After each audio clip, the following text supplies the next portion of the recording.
when you in it, you're just in it. You're playing, It's you're busy. putting in the work, it's busy. You waking up in the summer getting ready to continue the journey to be one of the best, and you don't realize it until it's over. Then you look back and I was like, damn, I played 19 years. Wow, I won championship, I won a 3-point contest. I did. You know, you don't look at it like that.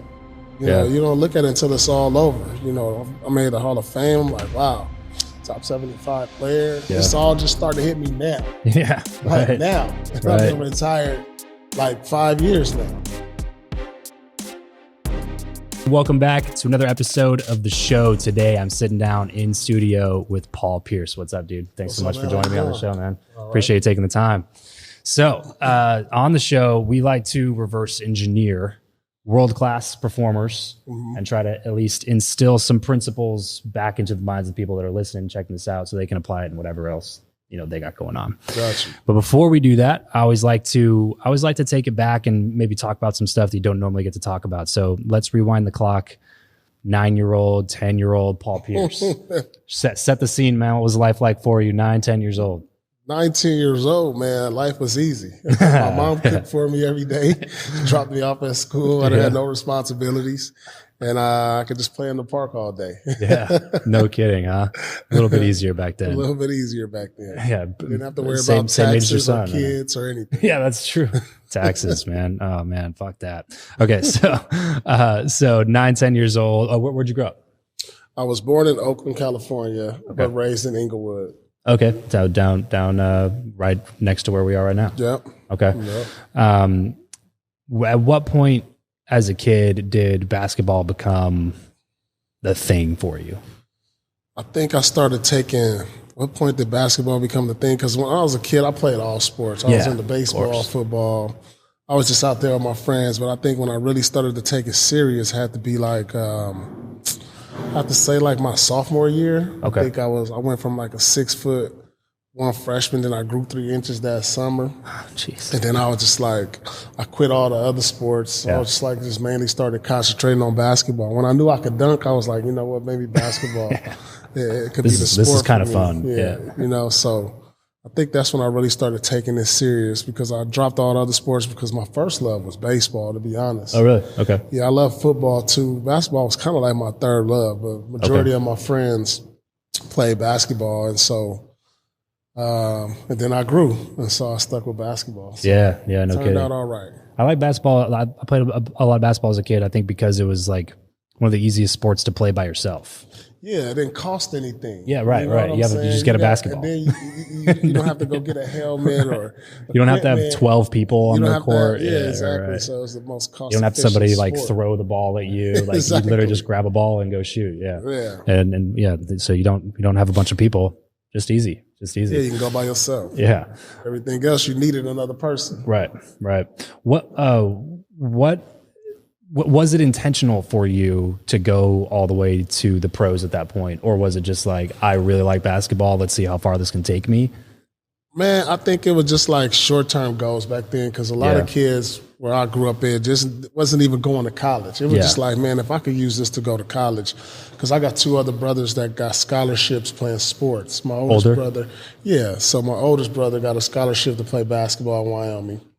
And my other middle brother had a scholarship playing baseball for Fresno State. So my thing was, I got to see if I can, live up to what my older brothers did. The expectation is, can I, play a sport in college? Can I get a scholarship? Was I good enough for that? So before the NBA dream it was just like trying to just get to college. Sure. Because a lot of kids in my neighborhood, they didn't get to college. A lot of the kids either ended up working or doing things they didn't want to do. Right. I had to. Right. Yeah. It was an options thing. Absolutely. Yeah. What do you remember the point where you felt like it's different for me? Like I feel like I'm at the point right now where I could see this becoming something, or did that not happen until you were already playing college? No, man. Actually, after my junior year in high school, so my junior year, I just kind of like exploded. Like I'm talking about 0 to 100.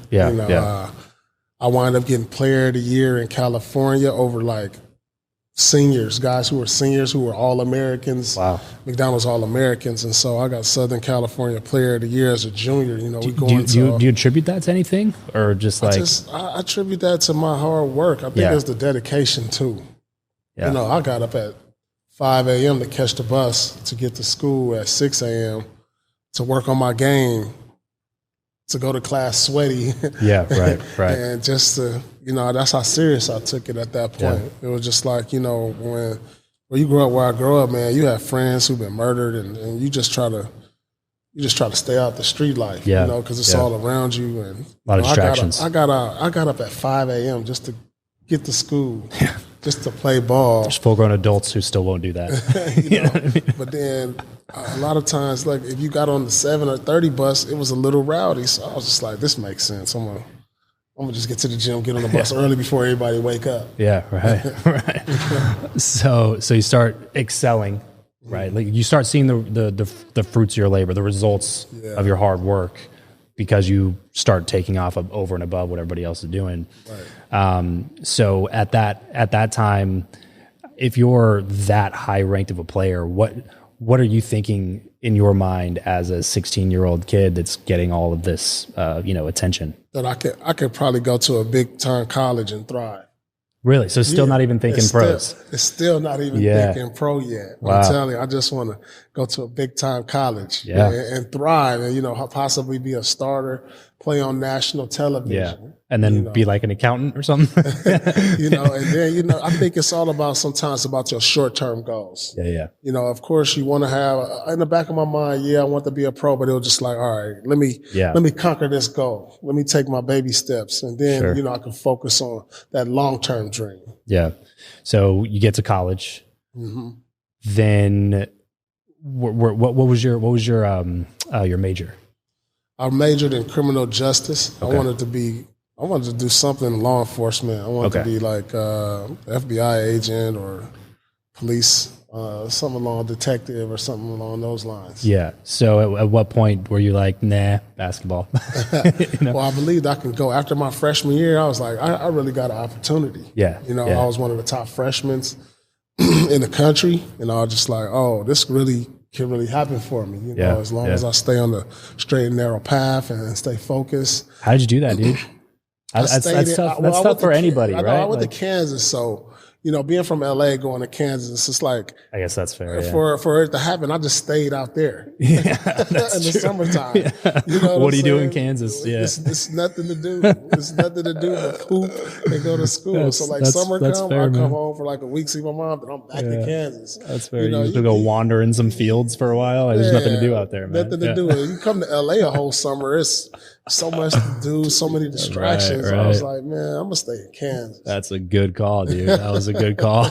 Probably that one decision, you know. But honestly, like, there's such a huge lesson there, because you hear so often when people do kind of fall into the traps or fall into the distractions, and I think a lot of times it comes down to your environment, and people tend to start blaming their environment. And I understand that some situations are different than other situations. I'm not saying this is as a blanket statement, but a lot of times, if you're an adult anyway, you have the ability to at least control your environment where you spend your time. You got to put yourself in the best position. Right. They always say, if you want to be smarter, hang around smarter people. Right. You want to be successful, hang around. I mean, it's a true statement. Right. Man. You want to be great at something, you got to hang around other people that's great and, you know, learn from them. Yeah. If you know you have a tendency to be distracted, then put yourself in a place where there's no distractions. Exactly. I knew that about me. I knew if I came home, I'd be with my friends, hanging out, doing this or that, whatever. Right. But I knew if I just stay put, I'm gonna do nothing else to do but this. Right. And that has to be the difference, right? Because we've been talking about this with a couple of people lately, where if you get to that level of college basketball, everybody's good.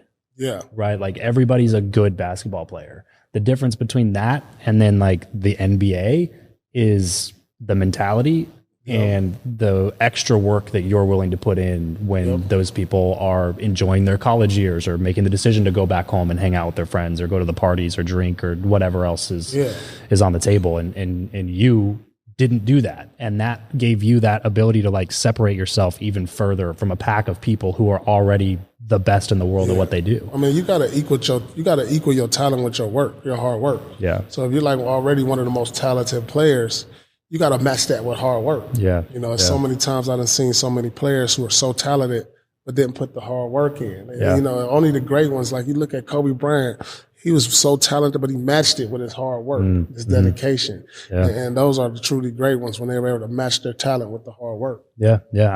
I'd absolutely put you up in that category as well, man. Like you changed the game for a lot of people. So you coming out of started, you know, spending your summers in Kansas, in the middle of nowhere, playing basketball. Best thing I could have did, though, I'm telling you. At what point are you like, I'm making it? Like this is actually going to happen. Like was that a big moment, not just for you but for the rest of your family? Yeah, absolutely, man. I mean, once I saw myself on the cover of Sports Illustrated as a sophomore, I was like, whoa, hold on. Yeah. This could really happen, man. I'm telling you. And then, you know, you got people who going to be gassing you up, talking like, man, you this, you that. But you see, you don't always listen to that and rest on what you've already accomplished. You want to go further. You're like, all right, I know I can make it. Yeah. All right, so now I'm already projected to make it. Now I'm like, hold on, I want to be the number one pick now. Like, so that's what I'm thinking. Like, all right, I got to go hard because now I'm projected to be what? 16 to 20. All right, hold on. I need to work my way up to be projected to be a number one pick. Yeah, of course. You know, that's the reason I didn't leave my sophomore year. I was projected to go between 6 and 17. Okay. And I was like, all right, I'm going to come back one more year because I think I could be the number one pick. And that was my mindset because I wanted to be the number one pick. Now, I didn't become the number one pick. Yeah. Ended up the 10th pick, but that even fueled me more. You know what? Right. It's 9 players that think better than me. All right. Yeah. Let's see. Yeah. Ask me in a decade. Ask me. Yeah. Right. Did you when you're in your rookie season, did you play any of the people that beat you in the draft and have that kind of a feeling? Yeah, you play. Yeah, well, it wasn't about the players. It was about the general managers. It was about the coaches, you know, because them are the guys who work. That were making the picks. Who making the picks, who making the decisions. So I want them to know when, dang, we had a chance to draft him. Yeah, right. We didn't. Right. Like the Kobe thing. We set like our franchise back 10 years. Yeah, exactly. Now, and they did. You know what? They did. What pleased me the most is seeing those guys get fired. And for making bad decisions. Yeah, so exactly. Like, you know, that was like more satisfaction for me. I was like, all right, he got fired after my first 3 years. After he see made bad I'm still doing pretty well. So yeah. I'm still climbing the charts. Oh man. So NBA career, I mean, legendary NBA career, man. Congrats on all the success that you were able to accomplish with you, your teammates, and the amazing squads that you guys put together. I have to confess, I didn't like you for quite a while. I'm a Lakers fan from LA area and, Boston. Yeah. And you're from LA, right? So growing up, were you looking at that being like when you put on a Boston jersey, did it feel weird for you, like coming from Inglewood? Oh, absolutely. Well, it felt weird for me when they called my name in the draft room. Yeah. You know, I mean, it's no secret. I'm a Laker fan. I grew up right here in Inglewood where the Lakers play. Yeah. My idol was Magic Johnson. Yeah. And so that was like, out of all the teams, 30 teams, this is the one team. This is the one team that I don't want to go to or play for. So funny. And that's what makes it so ironic. Yeah. And then this is the one team I end up playing against in the finals. Yeah, right. And so it's you know, it's everything come full circle. It's like, man. By the way, I'm making a documentary about this, by the way. So, are you? You know, yeah. Awesome. So I'm working on that right now. So look out for it. Yeah. When does that come out? You know, we pitching it right now. So, okay. There you go. It's in the works. Well, I'm sure I'll be sitting on my couch watching it sometime real soon, dude. And I will definitely be watching that because, like, the truth or nothing but the truth. Yeah, there you go. Yeah, that's awesome, dude. Those are the kind of stuff that you think about, like when you never have the chance of making it to something like that. But it's got to be crazy. It's got to be just this crazy thing to be like on the team that you were actively rooting against, putting on the jersey, and then also bringing home more championships and banners to put in in that arena as well. Right. Yeah. Oh man, that's so funny. So you said Magic was your idol growing up. Yep. How come? I mean, I'm right here. I got his poster on my wall. I mean, Showtime, LA, they winning championships. I mean, how could you even be from LA and not be a Laker fan? How could you not be? Especially during those years, man. Fan? Yeah. I mean, that was the most exciting time for NBA that you could think of. You got one of the most electrifying, polarizing, iconic players to ever play the game, and you get to see him on TV, and it's your home team every night. I mean, that was amazing. I remember when I first saw him in person, I was just like, whoa, that's magic. And I'm a kid. They practiced at my high school because, you know, back then in the early 90s, they didn't have practice facilities. So I had a chance to see Magic and then jump in this Mercedes-Benz, and I'm like, that's the guy right there. That's the guy right there, man. So that was, you know, so now like when I'm out here and I'm in LA or Boston everywhere, you know, I try to take a picture with every kid or sign an autograph because I know if I could have did that with my idol, that would have been it. But I had a chance to meet him, so it was cool. Yeah, that's really cool, man. And you can obviously see his influence in your game as well. You guys have really similar, like you were one of those players that was just always all around. You could do every single thing, and that's what made Magic so great. Absolutely. Is that he wasn't just a scorer. He was a world class at so many things, you know. So when you were in the league, who did you view as like these are our biggest rivals? I mean, obviously, like the Lakers. Yeah. I mean, clearly. But if you have to look into the Eastern Conference, Detroit, Philadelphia, I think coming out, my personal rivalry was with probably Vince Carter because we was playing the same position. We was in the same draft. And so like a personal rival early on was probably between, he got rookie of the year over me. I was kind of pissed at that. Yeah. And so, you know, just those are a few as far as teams and personal rivals. And then you guys put together Big Three in Boston, and then you play against Big Three down in South Beach. Another late rivalry? Personal rivalry with LeBron. Obviously, I had a lot of great battles with him. Yeah. But by the time, you know, when Miami put together that Big Three with Wade, Bosh, and LeBron, we was too old for them guys. I mean, they were all in their prime. Yeah. And you know, you just knew that team was going to be special. Yeah. And so, but thank God I think if we were younger, I don't know. We're all the same age. You know, it would have been it would have been entertaining as hell. It already was. Like it already was entertaining as hell. Yeah. But if put you all in your prime, give it an even playing field. Yeah. That'd have been interesting. Were there any times that you look back on when you were playing and like now and you think to yourself, I should have, like, I didn't realize what was happening. Like, I didn't realize how awesome that was, or I didn't realize how incredible this was. And now that I'm like removed from it, I can look back and have this different appreciation for that moment. I think the whole journey, you look at it like that. Yeah. Because like when you're in it, you know, you're just in it. You're playing, you're putting in the work. It's busy. You waking up in the summer, getting ready to continue the journey to be one of the best. And you don't realize it until it's over. Then you look back and I was like, damn, I played 19 years. Wow, I won a championship. I won a 3-point contest. I did. You know, you don't look at it like that.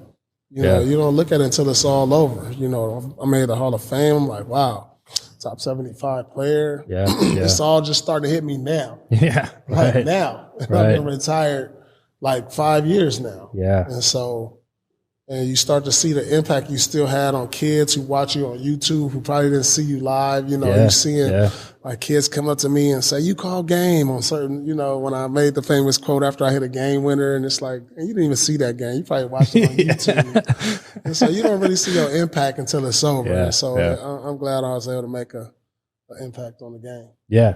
And like I said, I think you were definitely one of those players who was able to do that. Like that. It's already hard enough to make it and play D1 college basketball. It's already hard enough to make it and just be on a roster for a professional basketball team. But then to be able to excel even beyond that, win championships, have an impact on the game, NBA top 75, like all these crazy things that have happened. I have to assume that when you're done, there's got to be almost this sense of like, well, shit, what do I do now? Yeah. Right? Like, did that hit you at all? Like when you retired? Well, I mean, I know I wanted to spend time with my kids. I mean, that was one. But then I ended up getting into analyst work with ESPN. So that was like my calling next. Yeah. Which went on for like 3 years, which is great. But now, you know, as a retired player, I love enjoying life now. You know, I travel. You know, I got my investments. I'm in the cannabis business. I do some tech investments, trucking and stuff of that nature. I spend time with my kids, and I get a chance to travel. Yeah. So I enjoy life because throughout the process of playing, you don't get a chance to enjoy your life. Sure. You're waking up, like I said, I've been waking up since 5 a.m. from the time I was 14 all the way to the time I was retired. Right. In the off season. You're staying in Kansas instead of going to LA. Yeah. So now I'm enjoying life now. Yeah. Yeah, that's awesome, man. And obviously still working on a bunch of other projects and things like that. You got this documentary in the works and some other things. Seen you on a bunch of podcasts. Saw you on my friend Matt Barnes' show the other day, All the Smoke with Steven Jackson and those guys. And so still doing a bunch of other stuff like that. Where do you think the NBA is headed right now? I think the NBA is in a great place, man. I mean, I know LeBron is getting older. He's been the face of the league for so many years. Yeah. When you look at these young up-and-coming superstars, Nikola Jokic. Dude, it's crazy. It seems like they're all over. I mean, Devin Booker. But you got to see, look at this. Have you know the international players are the studs. best players now. Luka. Giannis, I love watching Luka, dude. He's so good. Giannis, Luka, Joker. These guys are studs. Yeah. And Ja Morant. And so, you know, the league is in great hands with all the young superstars, like you said, Devin Booker, Jason Tatum, these guys. And so I'm excited for this generation who's next in line. Awesome to see that the guys are passing the torch. You know, even though Curry and Durant, Bryant, LeBron, they're still top players. They're formidable. Eventually, eventually the young guys are going to take over. So the league is in good hands. Yeah. Where are you at on the LA Boston thing? You're back in LA now, right? Yeah. You grew up being an LA fan. You played for Boston for 20 years. Yeah. I mean, how do you? I'm a Boston fan. Gotta be. I'm a Boston fan. I go to Boston games. I still cheer them on. You know, my jersey's retired in there. You can't abandon shit, bro. I bleed green. I bleed green. Oh man, I had to ask. Okay, so the show's all about reverse engineering world-class performers and trying to distill some lessons for people that are for watching or listening. If you were to look back at your career, what do you think the maybe one or two differentiating principles, things that you lived by that nobody else was doing, that enabled you to be able to stand out from everybody else and build quite literally a world-class career? I think primarily for me, I wasn't afraid to fail. That's a big one, man. That's a big one. You know, I never, and as a matter of fact, I never even looked at failure as failure. I looked at it as a learning process. Like, if things didn't go my way, I was like, all right, I'm going to learn from it, whether it was on the court or off the court. Yeah. You know, so I think that's the biggest things, don't be afraid to fail, man. Yeah. Just make it a learning process, grow from it, and become better. It'll make you stronger in the long run. And nobody's perfect. Everybody fails at something. You don't get to a certain point. It's inevitable. Yeah. You just got to learn from it. If you don't learn from your failures, then you ain't going in the right direction. Yeah. Yeah. And you're not ever going to get to the next step. It's like, if you don't know where you're going, how do you expect to get there without failing? Just don't be afraid to. Don't be afraid to put yourself out on the limb. In a good way. Yeah. Put yourself on the line. Take the risk. Take the risk. Yeah, I got to commend you on that, man, because like it's easy for me to sit here and say it because, I think, at every single level failure exists. But when you're in a fishbowl and you have millions of people all over the world that are like, they're either cheering you on or they're talking shit. Or, they love you, they hate you. They have opinions. They don't have there's just so many, there's so many distractions at that level that like, I would not be able to understand being like, a entrepreneur and podcaster where I am. But it's easy for me to be like, oh yeah, forget, failure and move forward, but that's why I love hearing it from somebody like you, because like when you failed, everybody saw. Yeah. Right? Like when you hit an obstacle, the whole world was there in the stands with freaking like popcorn and beer, watching the whole thing go down. So hearing that from you I think is so much more impactful than coming from somebody else, because like when you talk about it, like you have the experience there, but then you also have the experience to be like, but then next season we came back. Yep. You know what I'm saying? Like it's that process of just like building in a habit to just get back up again and keep going. Yep. Absolutely. What's got you excited these days, man? What's got me excited these days? I don't know, just being able to spend the time with my kids. Yeah. Like I said, because people don't understand how much you sacrifice when you're in the game. Yeah. There's times I miss the first step with my kids, or a birthday, right? Or not being home for Christmas. Yeah.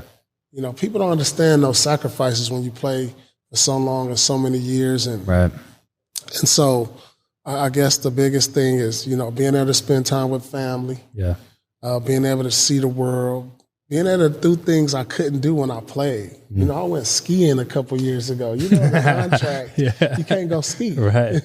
You can't go snowboard. They got to protect their asset, right? Yeah. So I'm doing things that I wasn't being able to do when I played. And I'm having fun, man. Yeah. How did you like skiing?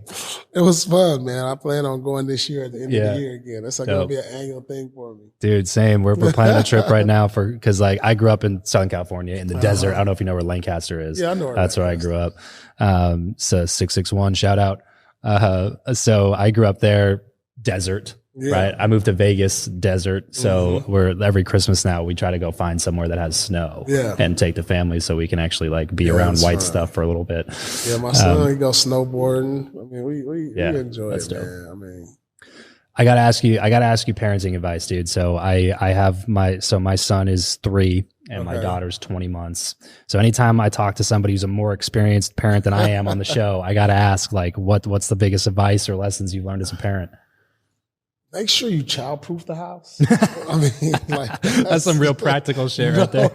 You're speaking from personal experience on that one. Make sure you childproof it. Oh my God!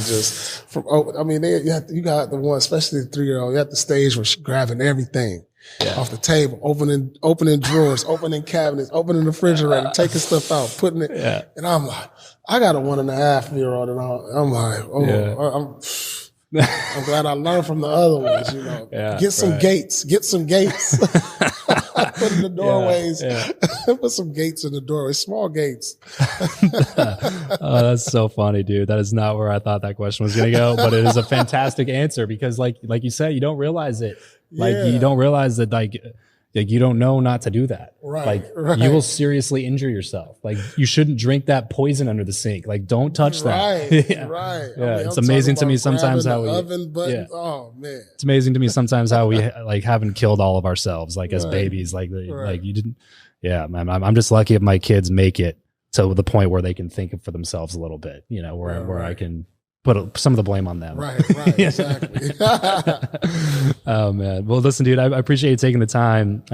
Like I said, at the end here, I wanted to give you an opportunity just to kind of plug whatever you're working on and see where people can find more about you. Check out my documentary coming soon, Paul Pierce, The Truth. Cannabis brand, The Truth 34. Look out for it in dispensaries. There we go.